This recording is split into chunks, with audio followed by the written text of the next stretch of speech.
Hello, everyone. Welcome to our masterclass that we are hosting today. It's our August feature. Hey, Elizabeth, I love to see you.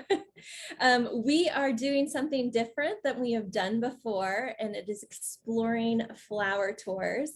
And we have a lovely guest with us today. Her name is Laura Iarocci, and she is an Atlanta-based florist that has been using details where I think for the last five years going on, Laura. Correct me if I'm wrong. Yeah, we got our 4-year anniversary email about, really? About I don't remember 6 months ago. So yeah, into year 5.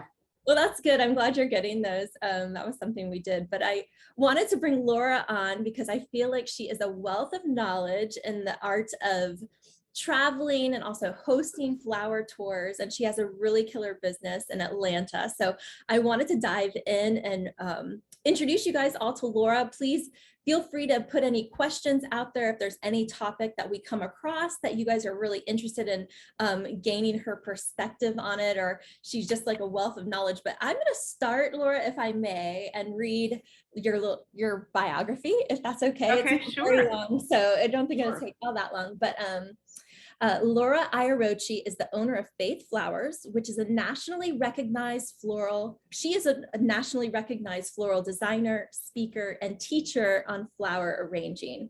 She is a certified floral designer with AIFD and a member of the Chapel Designers. Laura has chaired the 50-member Flower Girl Guild at the Cathedral of St. Philip for 20 years. In 2018, Laura authored a book on church flower design titled Faith Flowers, Celebrate a Glorious Array of Flowers. She is trained in European design and has studied with leading floral designers around the world, including, and I'm going to butcher this, I'm sure, Gudrun Cotenier, Paula Reiki, and Hitomi Gilliam. She is available for demonstrations and workshops at garden clubs, churches, and other flower events. So welcome, Laura. Thank you. Thank you, Corinne. Yeah, it's Corinne, but Corinne, I know. Always. Sorry, I have a client named Corinne. No, I'm so excited to have you here. I feel like it's a topic that has not really been discussed a lot, and I feel like you're the pioneer as far as that goes in these flower tours. So how many different flower tours have you been on, just to start, just to kind of give everybody an exciting? So I think we have led a dozen tours at this point. Yeah. Yes, and you have really gone all across the globe. I think Belgium and Holland are your most toured flower tours. We started with Belgium and Holland, and then we've added France, England, Ireland. We've done Vancouver, domestic tours. There's still so many possibilities too. Yeah, I think once the world opens up again for travel. Yes, we're so excited about that too. I feel like we need to kick people out of Florida and send them to other places because they're all here right now. But it's really exciting. So I know that what was the very first tour that you ever put on, and what was like the culmination? How did that come to be? So I had been doing, I've been doing, well, it's hard to say when I actually started doing flowers, but my business had been really incorporated and running for about 3 years, maybe 4 years, but I knew a lot of people in the industry. And my dad was the US ambassador to the Netherlands. And I kept thinking while I would go over and visit them, and I was an adult at the time with children, but when we would go over and visit, I kept thinking, I really would like to share this with my flower friends around the world. And so I put together a trip, and it was in 2000. I probably announced it 2009, and I didn't know if anyone would show up, and I showed up, and within like 4 weeks we filled the trip. And we took 18 people to Belgium and the Netherlands. And we've repeated that trip in little bits and different ways every time we've gone. But at any rate, yeah. So we just finished we've done our 5th trip there, and our 6th one has been postponed and postponed and postponed. But that's where we started. Yeah, well, that's really exciting. I think a trip like that is kind of daunting to plan for yourself. So I think it's good that you really you knew what you were expecting because your father had been there, obviously, but for planning a trip for 18 people, I just imagine like so much chaos. Can you like give us a little insight into how did you pick a venue on that, or how did you know what was going to work out really well for those people? So I kind of looked at what would I want to know, right? Because I was going on the trip. And I think that's what people really love about the trip. I'm not just like a hired tour guide, right? I'm actually a florist. I love flowers. I do all kinds of different flowers. So I kept thinking, what would I want to know? And so I decided that what I really wanted to know was to meet instructors, other instructors around the world, and learn different techniques and different designs and see what it was that kind of made them tick. And so that was how I kind of started the nucleus of it, was by finding designers who, have actually now they've become my good friends over many years, and who could help sort of guide me along the way. And the first trip, I was working with a couple of women who one was a designer, who said to me, let's not don't just do the Netherlands, add Belgium. There's beautiful floral design happening in Belgium. And so I thought, okay, I trust them. I started looking, the internet wasn't quite what it was back then, but I started looking at work that I could see, and I thought, this is really interesting. And so, so I kind of took their word for it, and we decided to have our trip headquartered in Ghent, which is not Brussels. It's a smaller city. It's a university town. And I have never turned back from that because it's such a cute, charming town. So we find some place, it's not always like the biggest place, but a good place to be headquartered where we can kind of jump off and go places every day. So I think that's part of what makes a really good trip, is finding these instructors who can help work with me, guide me. We can put together a trip, and they don't necessarily have the context to bring Americans over. And we try to give our students a kind of a taste of different designers in those worlds. Did that answer your question? Yeah, I think that's really great, because I think that having someone that's on the ground there is really nice, and they know like the best places to go or showcase flowers, especially in those different areas. So how long is the trips typically? Are these flower tours? Is it like a week? Is it 10 days? So I would say 10 days is the most, because usually we go to 2 countries or kind of 2 locations. And so that gives us 4 days in each one, with travel in between. You have to like plan this out. And Kristen, who's on this call, who helps me plan our itineraries, one of the things we do is we map the distances between everywhere, because we don't want to be rushing. We want to make it an enjoyable experience for everyone. And so usually they're about 10 days, but we have done 5 and 6 day trips. Okay. And we may look at doing some of those more in the future, because we get a wide range of people, from professional floral designers to hobbyists, to church flower designers, to people who are coming because their best friend loves flowers and she's going on the trip. And we get a whole range of people. So what a fun girls day out. I can see bringing a few of my flower friends on an adventure like this. So I just imagine it's a really great time, and probably a beautiful bonding experience. Actually, this next trip, the world of flowers is all weirdly interconnected. And so some of my students go on the trip, some of my mothers of the bride. This year we have 2 mothers of the groom grooms who are going on the trip, who got to know us through the whole wedding planning process. And one's bringing a friend. It's like it's so strange how it all pieces together. But what's interesting is that people don't really know each other. Maybe someone comes with a friend, but maybe not. Mm-hmm. And on the trip, the love of flowers, and I think you see this like when you go to AIFD symposium and everything, is the love of flowers just bonds people. Yeah, it gives you something to talk about, something to share. And whereas your family might be pretty sick of you pointing out yet one more tulip it's just like the best, most unusual, like crazy thing you've ever seen, other people on the trip are like, yeah, that is, yeah, do you remember the one we saw yesterday? And so any Yeah, rate. I think it'd be really neat to kind of explore some of these different locations with my husband if we ever went on a trip, not necessarily like a whole flower tour, maybe 8 days, but I definitely think like a couple days here at some of these beautiful tulip places would be just extraordinary. Have you really any favorite places that you just thought were just the most beautiful, breathtaking place that you could visit 100 times and not get Okay, tired of it? so the tulip fields are really amazing, but it's harder to go into the tulip fields than one might think. Okay. So you can't just walk up and go in the tulip fields. These are people's actual farms, right? Yeah. And I struggled with that part of the trip for the first couple trips that we did. And then I got introduced to an instructor named Jon Stam, who grew up in the tulip fields, and he still lives there.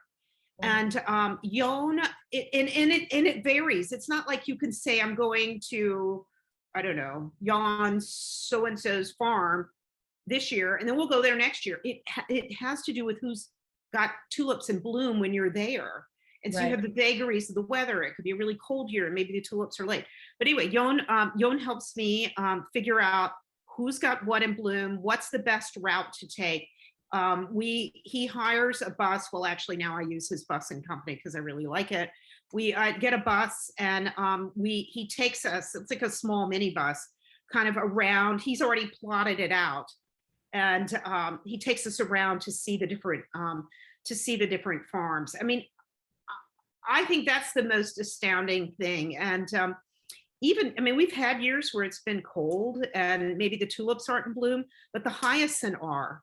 And you open up the windows and the smell is absolutely incredible. Yeah, I can't imagine. So you have done a few trips also to like France, I think, and you also did a trip to England and Ireland. Yes. What is there really to see in France? I would imagine the lavender fields are just so explosive, but what else is going on there? Well, and that's part of it is you have to, like, some of the things you think are not really the things that are what what turns out to be a good trip, right? So for me, I look at, a couple of components. One is good instructors. Okay. Two is something flower centric, like the tulip fields or a big flower show. And then third is sort of like gardens or the great, beautiful gardens in the area. And then fourth is just generally the experience. So I had gone to scout in the south of France. I thought, oh, we'll do something around the lavender fields. Well, the lavender fields aren't in bloom all that long. And it evidently is a huge tourist attraction. And they're on little 2-lane roads. And it really kind of, as I plotted it out, meant we'd just be sitting on these 2-lane roads for a day, stuck in traffic. And I wasn't finding great instructors in the area. And the whole thing just wasn't coming together. And I couldn't come up with enough flower oriented, it sounds weird, but I couldn't come up with enough flower oriented itinerary to make it a go.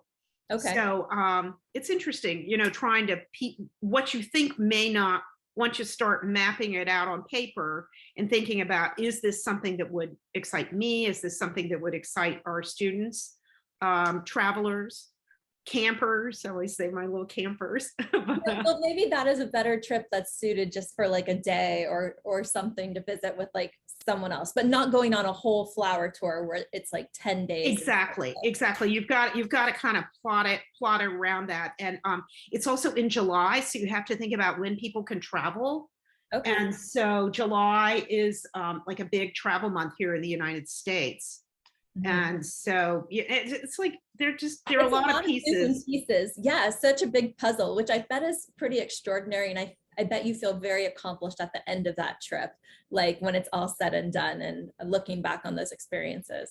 We do. And I mean, I have people who travel all over the world and who've said to me, this is the best trip I've ever been on. And we make every day, it's pretty jam-packed, but we visit maybe 4 or 5 different instructors and have really in-depth workshops with them. We talk about what they're going to do beforehand so that I make sure they're not doing all the same thing. And, I really, now I've gotten to know these people over the years. I can say to them, we want to I really want the students to walk away with some different techniques. Can you kind of send me some photos? Let's go through what it is they're going to do.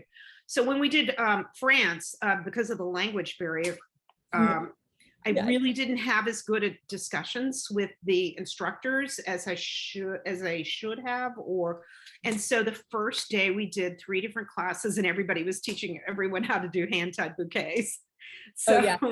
Yeah. it's just No like more on that the kind of thing. basics. Yeah. It's But that kind of thing. But we recovered and we ended up on that one. So the impetus on that was that I just had a lot of people saying, I want to go to France. I want to do flowers. So through the Belgian instructor, she connected me with a young floral designer in France who was the 5-time, his name's Frederic Dupre, and 5-time a world champion on behalf of France. Floral whatever designer. He had a really fancy little jacket with his name and all the things on there. Anyway, and so she connected me with him, and we did a workshop with him out at Rungis, which is the big flower market in Paris, which was fascinating to be there. And then the next day we decorated the Belgium. It wasn't the consulate. It's hard to describe. It's like their business office, which was an old 17th century building, and we decorated it with amazing French style floral bouquets that they were using for a party. wow. And it was so much fun. It was such a sense of accomplishment when all the ladies' bouquets were like going up this curvy marble, staircase that people had walked on for hundreds of years. Gorgeous. I think I got off topic. So.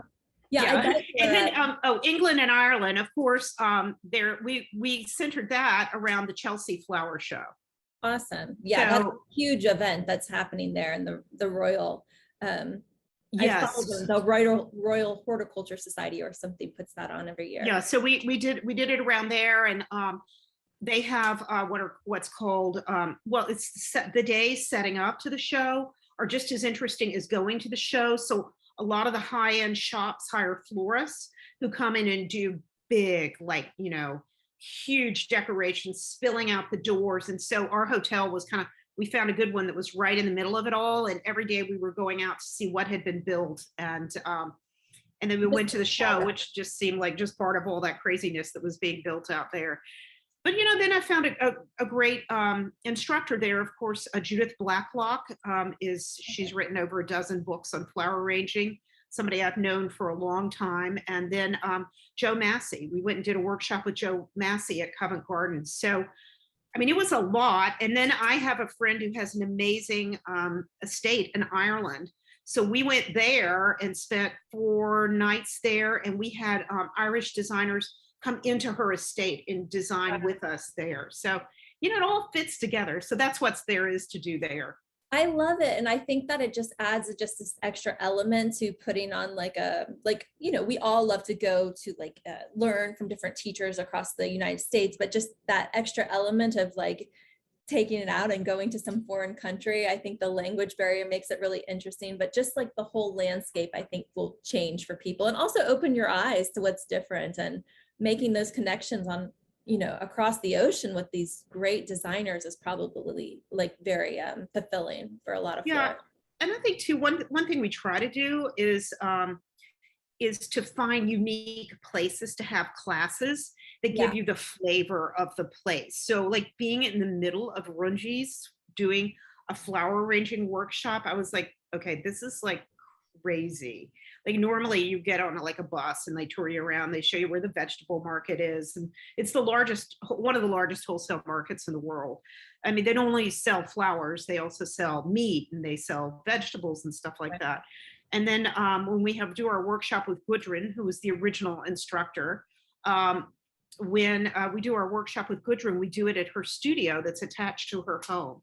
Oh, wow. And it's like being in, you've just gone somewhere exotic, for a day. I don't know if you know Laura Dowling, who was the head florist at the White House in the Obama administration. So Laura Dowling was doing a project in Belgium while we were there with Gudrun for a flower show that was happening. And we invited her to join in our workshop at Gudrun's, and she looked at me at the end of the day and she goes, I don't think I've had an enjoyable day like this ever. like just doing flowers, relaxed with people who enjoy flowers. And she's like, thank you for letting me come. I'm like, oh, thank you. Yeah, I would love to learn from Laura. I think her work is just beautiful and some of the things that she's done. So it was really like a highlight for me when I see when and I got Laura is very so I've known Laura. How do I even know her? Oh, I know her from working with Holly Chapel at the White House. And so Laura, I've known Laura for many years, and you know, she's really inspired, but that's her design style is very French. Yeah, it is. I didn't get, like, she says that, but I didn't get it until I was there and we were doing these designs with Frederique, and I was like, like, I get it now. Yeah, I think it's so cool just what you can learn from other designers. So I know that you do trips domestically too. So it's not just like, you know, especially now with COVID, I think it's just very difficult for people, you know, especially with all that to even travel, but maybe something more domestic would be better suited for a lot of folks. And I know that you do a tour of California where I think you start in like Santa Barbara, which is my favorite place in the whole I know, world. isn't it? Oh my gosh, yes. And up the Pacific Coast Highway there to San Francisco. So hopefully you take that drive on the coast to get from Santa Barbara to, but can you elaborate on that trip? And Sure. So, you know, again, like, the world is my oyster until I start planning it and putting it out on a piece of paper and realize, like, all these pieces don't quite fit together in a trip that is I shoot for 10 days, no more, you know, that works to be nicely. So as I finally narrowed it down, I figured we would start in Santa Barbara, where there's so much, I mean, it's just so beautiful. I have a child who lives in LA, and any rate, I thought I'd start there. And then I connected again, you know, with somebody local, which is Joost Bungard with For Abundance. Yes. So Joost and I, you know, Joost is from the New England area. I lived in that area for a long time myself. So we really connect. And in addition to which, he's Dutch. So yes, I know. He came with me on 2 of my tours. He met up with us for a day or two, so which was fun. He and his wife, Alex. So I've gotten to know him too. And we kind of started, we knew we were going to go see Flora Abundance. Mm-hmm. That's just such an amazing wholesaler in the middle of the flower fields. Yeah. And then he set up for us to go to like 4 different growers. I try to do we go to growers too. I didn't mention that earlier. So we went to a Gerber Daisy grower who was fascinating, spray rose, orchid.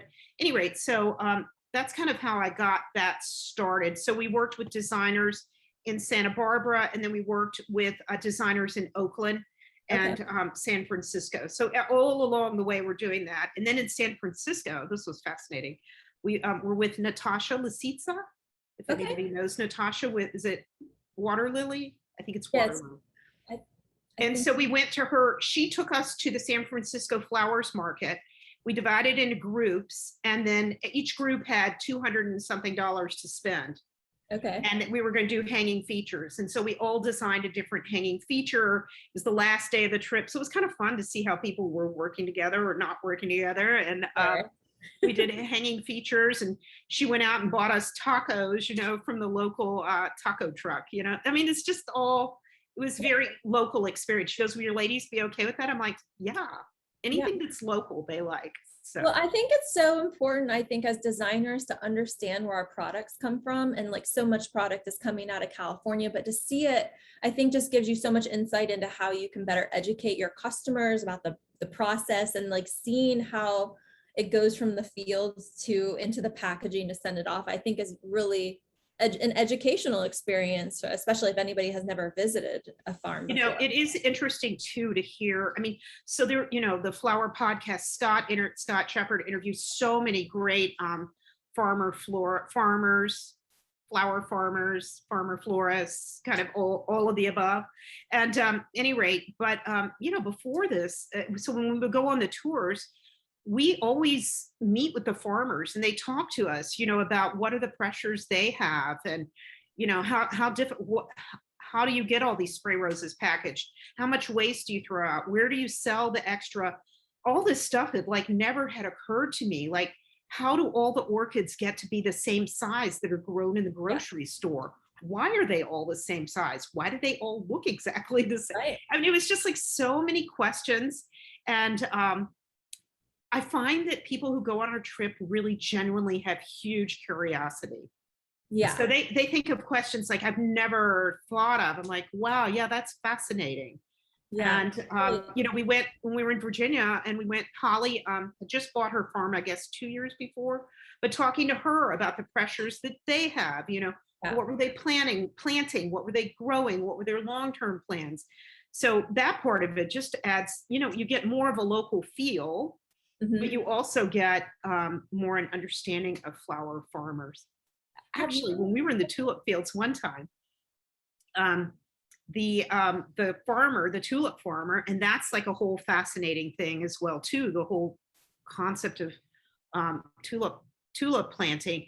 The farmer, his son had just been accepted on soccer scholarships, I think it was, to 2 U.S. colleges, and he was asking everybody what their opinions were. I'm like, oh, you're going to be sorry you started this, because these ladies will definitely have opinions. So, well, that's yeah, I mean, I don't know if people know this, but tulips are grown to be cut down. The majority of the tulips are grown for the bulbs, and so they're cut down so that the bulbs can get bigger and bigger, and they're sold after 3 years. The things that we all see on, you know, the photos that get circulated around, those are really just like for show. Yeah. And the tulip fields right around Aalsmeer, which is where the largest flower auction is, the tulip fields around Aalsmeer are becoming less and less.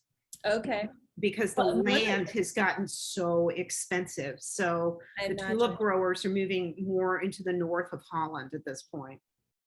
Yeah, it's funny, the north, it's always interesting to think, but you also do a trip up to Vancouver, British Columbia, which I hear is one of the most beautiful trips up there.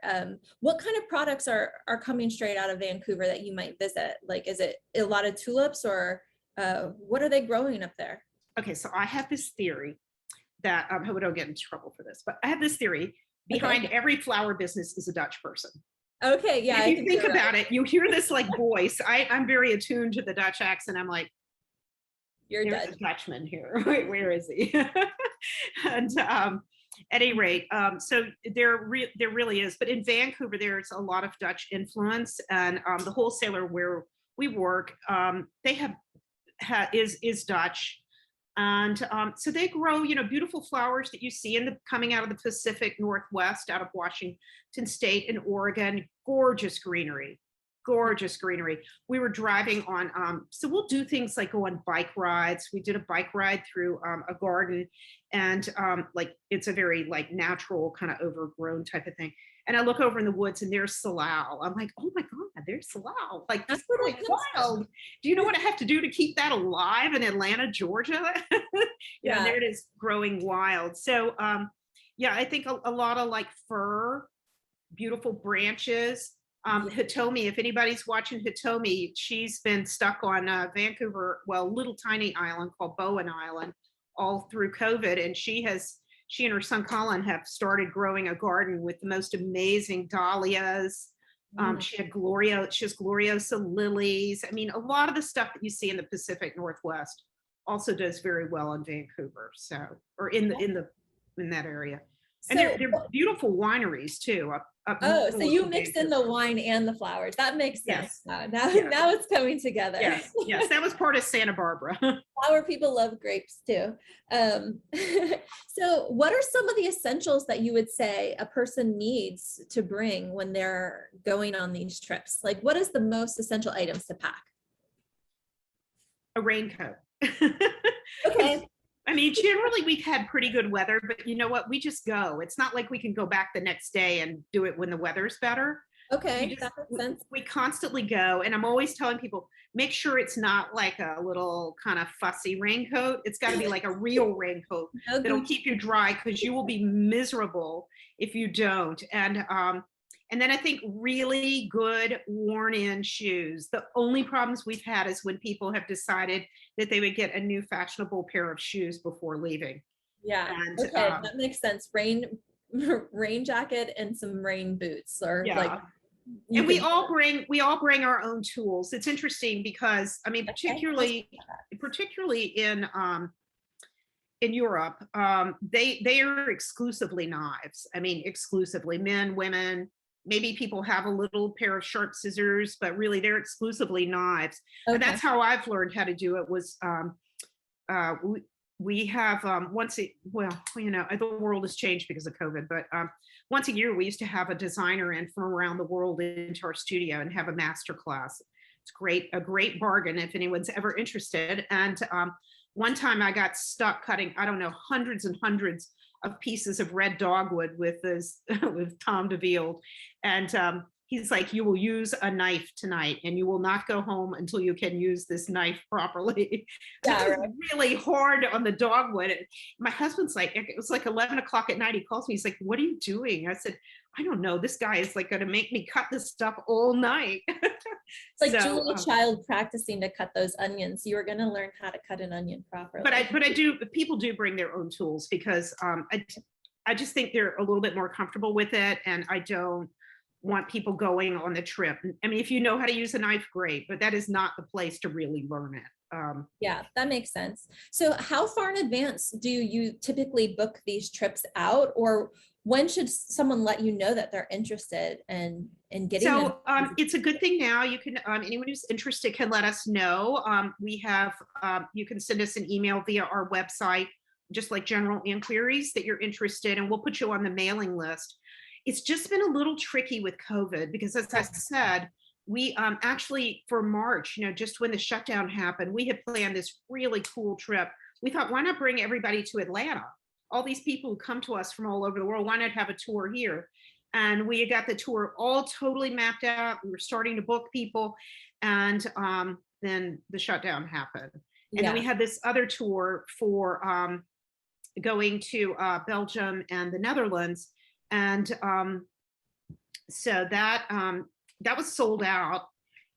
So that one booked probably a year ahead because it's centered around a flower show that happens only once every 5 years. Oh, wow. Floralian. And Okay. so Floralian, it's the best flower show I've ever been to. Yeah. And we've had flower judges on our trips who went to that and said, they were like, this is outstanding. And we didn't hear hardly anybody speaking English. It was Belgians, it was Dutch, it was Germans, it was French. It was so European. It was wild. And any rate, but that was supposed to be in 2019. It's been postponed, to 2020. And then now it's being postponed again until 2021. So we are going, but what's happened, so this is a long answer to how far she's ahead. What's happened is that all my ladies and men have rolled over. And so we're down to like maybe 4 spots on that one. Typically our things book about 6 months to a year ahead. If it's something popular like that, where it only happens once every 5 years. Now there's something that called Floriade, which is going to be in Amsterdam this year, that happens only once every 10 years. So that'll be in 2021. And we were able to put it all together. So if you're interested in Belgium and Holland and you want to go, this is like an amazing year to go. So just let us know soon. So you handle all the lodging, all the food, like I would imagine there's dinners that you have like with all the guests and everything. What is covered on the trips? So the one thing that's not covered is airfare. And I did that the first year and I almost committed Harry Carey trying to, because I'm not like that sense of a travel agent. And people had frequent flyer miles they wanted to use. So and then like they want to go somewhere else first or they want to come early. So we let people book their own airfare. And then we see who's arriving around the same time and put people together so they can take a cab. But then once you get to the hotel, a breakfast is covered every day. Most of the hotels include these amazing breakfasts. Okay. Except American hotels. That's a different story, but the ones overseas do. And lunch pretty much every day, unless we're out on the road and, you know, like at a festival and people are kind of dispersed. Okay. And then we usually do a really nice dinner in every city that we're in, do 1 or 2 or something fun. Like this year, we're going to do a canal boat eating tour with a company that I heard on that I heard about. Sorry. Anyway, it's called Eating Europe, and that we're going to go. They're going to take us on a canal boat tour, and we stop along the way and get food for our. It's going to be our first like introduction dinner. So it sounds like an Epcot around the world kind of adventure. So that's right up my alley. Yeah. Oh, I know where I met him on Clubhouse. No, you did not. I know Clubhouse is making the rounds. Well, I think that we have, I'd love to share my screen because I know that you have shared some pictures with me, and I wanted to show those because I think people will really appreciate it. And let's see if I can play this. So this is your company, and your company is called Faith Flowers. You're out of Atlanta. And just a little bit of background, do you do like full retail? Like what does Faith Flowers do as far as your business goes? Well, I would say our main day-to-day business is we're wedding and event florists, and we do some retail. We kind of stepped it up during COVID, and we've continued to do it. And we've had neighbors and clients who've been so dedicated to us through the process that we continue to do that. So we do a little bit of that. And then, so my background is I really started with church flowers. And so in 2018, I published this book actually with a Belgian book publisher that specializes in floral design books. And it's a step-by-step tutorial on how to do church flowers, but it's also really good, just basic, like how to condition flowers, all kinds of different things you can see. And I use a lot of recipes and charts, and the publisher was great with helping me with a lot of that. Well, I feel like for a lot of young florists too, that might just be getting in, this would be really helpful for them, because I know that we don't share a lot of that information on our details, not yet anyway, but just if you want to condition flowers, it'd be great to take a class from Laura. I know she has many things that are happening throughout the year. You do different classes, don't you, in Atlanta for like? Yes, so we also teach flower arranging classes. Because of the church flowers, I started that. I'm actually retiring this year, but because our business has just gotten too busy, I can't keep doing both. And anyway, it started with church flowers, and those are 3 examples of the church flowers that we do.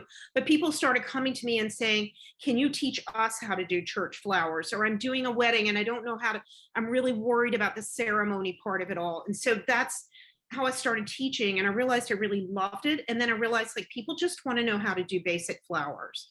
Yeah. And so we teach pretty basic classes, but you know what, people really want to know, how to do something pretty for their home, how to do something nice for their church. And then we also do private classes for wedding and event florists too.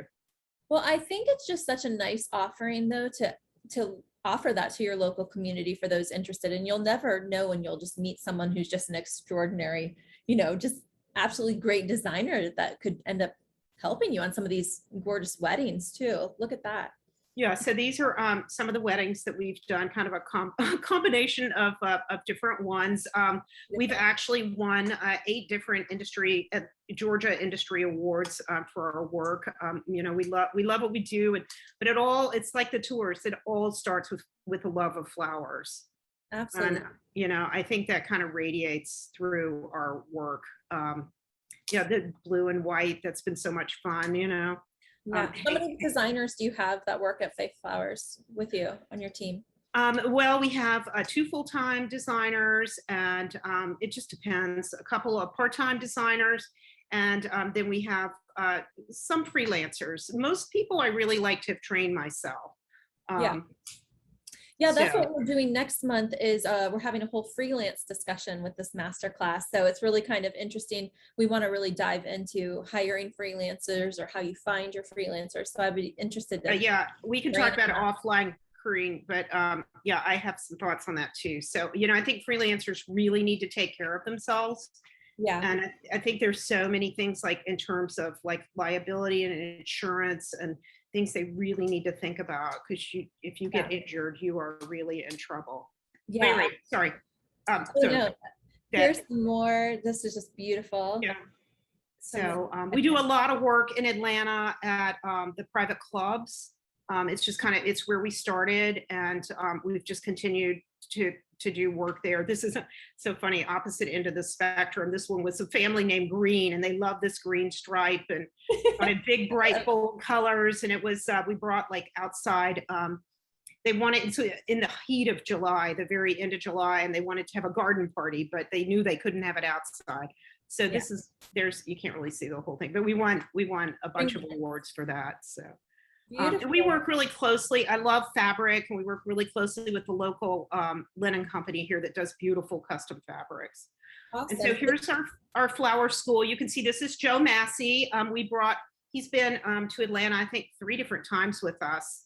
I kind of knew him way back when he was really just starting, but he came just before the shutdown, and we did a Christmas workshop at a historic mansion in Atlanta. Again, I try to find interesting things to do. So how much can you charge for these different workshops with these people coming in from out of town? And is that like, do you have a day rate when you're doing? I'm terrible. I should charge a lot more than I do, but I can't even remember. I want to say Joe was like $750 for 2 days. It was a really good deal. And then I just had to keep Joe under control on his flowers, but yeah, right. He's like, because he has very expensive, beautiful, as people know who've watched his work, beautiful taste. This is a picture of our flower school itself.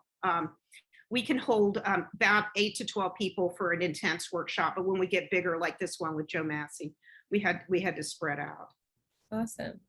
And then these are some of the tour instructors, and I think that you said that is the key element that makes your yes, these are like, they make me smile. These are my friends, and Gudrun, who I started the tours with and still work with.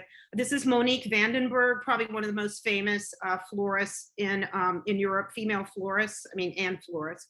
She does amazing, amazing work. And then Rob Platel, and then who's just, I have loved meeting all the years. And then actually he's taking everything, we took it to a senior citizen home when everything was done. Oh, really? That's nice. And then this is Jon Stam doing a European style bouquet, which is always fun to do, kind of something fun and contemporary and European. Yeah, beautiful. I love it. So this is just a smattering. So this is my absolute favorite picture ever, with this bridge and the tulips. This is in Keukenhof Gardens, which is only open 8 weeks during the year. And look at this field of muscari. Is that amazing? It's really beautiful. They do it every year. They replant the gardens. They redesign the gardens every single year. And if I'm there long enough, I try to go at least twice, if not more. And here we are the first year in the Tulip Fields. That was when I didn't know better, and we just wandered into the Tulip Fields. Luckily, we did not get arrested, but there we were. Well, I imagine that you're probably partnering with a lot of these places for the flowers that you're using for the hands-on. Is that where you get a lot of the supply, or do you work with the wholesalers in the area? Really, honestly, I let the instructors pick the flowers. Okay. Because I want to know what they pick. I'm not organizing the flowers. They're taking care. That's part of what we pay them for. And because I've got a lot of logistics, and we go to dinner every night, we're all out and about. So I have a lot of logistics on my end. And honestly, I like to see what they select. Yeah. So they all do their own flowers. So the woman right by the doorway, she was the owner of this amazingly tiny but charming shop in this first arrondissement in Paris. And they were really like ordinary flowers, but she taught everybody how to do the bouquets in a different way. So it was really fun. Yeah, that's just beautiful. And this, the stunning architecture and stuff, I bet it's just inspiring. This is good. The whole thing is inspiring. It's just all really, this is like so fun. And in California, this is Natasha Lisitsa. If people don't follow her, she's always got great stuff going. Yeah. And then this one was someone was building, one of the instructors was building a new home, and she let us come have a workshop in there using driftwood in California, all kinds of bits and pieces of things. That's amazing. I love it. Thank you for putting those pictures together for us. I think it gives people a inside peek into what it might contain, and also inspire people maybe to host something locally, or think about like ways that they could maybe bring someone from out of the United States into America here to see what might be in their own neck of the woods.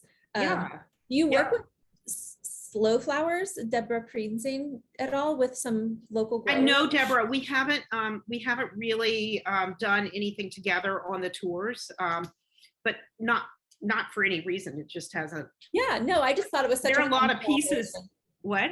I just thought it would be a fun collaboration. She's got so many talented like growers and Oh, she all does. part of her network. The way I work with Deborah is I take her classes because she's such an amazing floral writer Yes. that I love all her lists and the way she thinks about flowers. So I try to be inspired by Deborah whenever I can. Yeah. Well, I know you've been a details user for a number of years. Any insights into how it helps you organize your events for anybody watching? Just a little Oh my plug for gosh. details. I honestly, we say to each other at least once a week, and this is not a commercial announcement, I'm just saying it, but we look at each other and go, how would we manage all this without details? So Yeah. when Corinne called me earlier today, I had 6 different screens open, working on orders that were coming in, orders that were going out, recipes. I mean, it really does help us to keep our events organized. And we've been using it too for the retail. Yeah. So we set up like a quarterly, it's like an event, but and we pull in a lot of the flowers that we like to use during that season.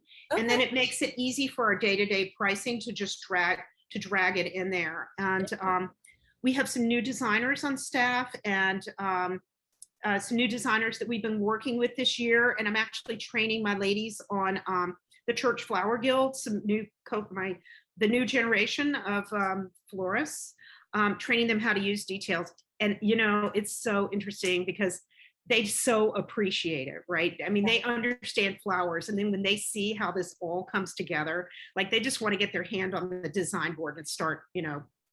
playing with it. So, Well, I'm so excited that you are enjoying it, and we have a bunch of fun things that are hopefully going to finish up soon, so we'll be able to announce it to everybody. So I thank you for being a patient, good customer of ours and always so supportive. I appreciate that. yeah, well, I mean, and I always tell people, I think that one of the best features of details, because we use a lot of it's weird, like we use so much software to run a flower business. Yeah. I mean, I use deputy.com to assign shifts. I mean, there's so many different things that I use, but so I deal with a lot of customer service, but your customer service is outstanding. And the way that you listen to all of us and come up with changes and, improvements on the program, and the way you're honest about, well, we're working on that, but it's not done, but it's going to be done. Yeah. I just feel like I feel like it makes us feel like part of the team, even though you've grown. You so are, much it more. really is, takes so much effort, I think, to bring together something like this. And so many people were doing things so many different varied ways, which is, incredible. You could even plan your flower tours, with details, I feel like. So it's just a matter of how people's businesses are structured and then taking all that insight in. But my goal with details has always been to be very floral centric, so that we're focused on only florists. So it keeps us, kind of keeping all the other industries at bay, and really listening to everybody, but valuing their opinions. And, sometimes we don't get it right, but I feel like because we take so much information in, that we're constantly looking on delivering a better product.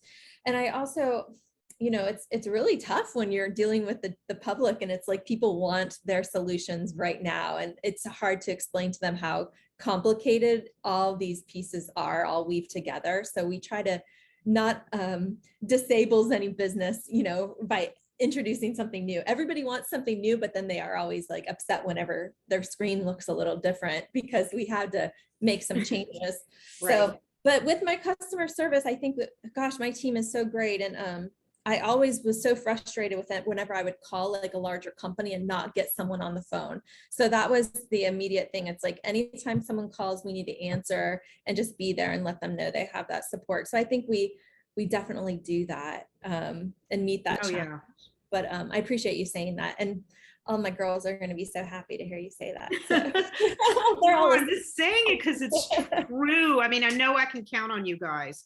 Thank you. Yeah. But what would be worse? I mean, I did weddings for so many years, and it's like when you're having trouble, those brides are the most important people on the planet in that very moment. So it's important that we're there and know that you guys don't have to be stressed about anything. Okay. And so just so you know, I'm going after this, I'm going to meet with one of my clients for November, who changed her entire color scheme. And so we're going back into the design board again and doing a mock-up. I don't normally do that, but she's taking kindly taking my role as the co-chair of the Flower Guild. So I will do anything for her. Well, add in a little PIA fee, a pain in the ass fee. No, it's just what you need to do in those cases. Or No, they're a lovely family. It's great. markup, you do maybe $350. So for those people, you know. Yeah, no, that was yeah. At any rate, but yeah, I don't want to keep you too long. But thank you, Corrine, for inviting me to do this. I am so glad you did. Hopefully everybody will be a little more inspired to get away from their I guess the everyday, day to day, and look to maybe going somewhere in the future. And if need be, reach out to Laura Iarocci at what is it, Laura at faithflowers.com? Is that where they can reach you correctly? Yes. Great. And I'm sure that you'll probably put out more information, but we're definitely interested in sharing anything on our newsletters. So if you have any tours that are planning, we're going to send them out in detail. So remember, it's first come, first serve. You know, she only has a limited amount of spots, but we think it would be just really great for everyone to share whatever their flower journey takes them. Let's just hope we're getting back to the world of being able to travel again. That's, you know, I miss it so much. We did a virtual tour last year, but I would prefer to do it in person if we can. Yeah, well, I know that I think people are so like tired of the virtual things, even these like webinars, people register and then they just wait for the replay. So, you know, it's like, you know, it's not. We've all learned how to do that. So. Yeah, well, it's so crazy. I did a virtual baby shower the other day. Can I tell you? Because my cousin was in Amsterdam. That's where she lives now. But thank you, Laura. This has been a pleasure. Goodbye. Thank you, Brandy. Thank you, Kristen. All right, bye, everybody. Guys, have a good rest of the flower week. Bye. Yes, you too. Bye, guys. Thank you so much.